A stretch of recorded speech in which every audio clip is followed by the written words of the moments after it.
Before and during the storm, the NOAA Hurricane Hunter fleet of aircraft played, as always, a pivotal role in tracking and forecasting Michael. But after the storm made landfall, it was a lesser-known, multi-purpose NOAA aircraft, a twin-engine King Air Beechcraft that carried out a different critical task. The King Air's mission is coastal mapping, so it's used throughout the year. We're flying all along the coastline, checking to see exactly where the water hits at low tide levels and at high tide levels, which is very important for nautical charts. In the 4 days immediately following Michael's landfall, NOAA crews captured almost 10,000 images of the damage below.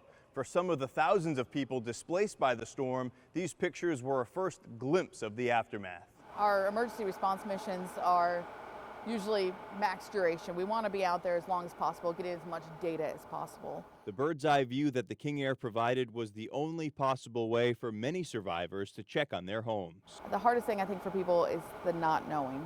So when they can look at our photos, which are georeferenced, and they could zoom in on their address and know, hey, my house is there, I have something to go home to. Or sometimes the unfortunate of, my house is not there, there's no need to rush home. It still gives them a sense of peace, of just knowing, and it's very humbling to be a part of that. NOAA's street-level damage photographs were immediately made available to the public online. With WFLA's sister station WMBB knocked off the air by the hurricane, News Channel 8 used the NOAA photographs to help.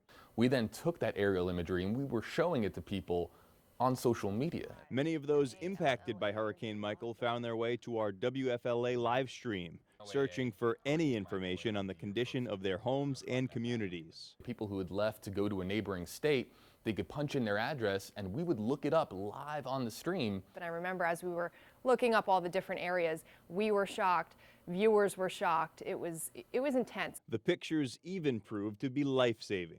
During Michael, we happened to fly over an area and somebody had seen our imagery and noticed that another person had spelled out the word help using downed tree logs. Turned out that this person had been trapped over in their house because the roads were all blocked and they had no way to get food, water, help.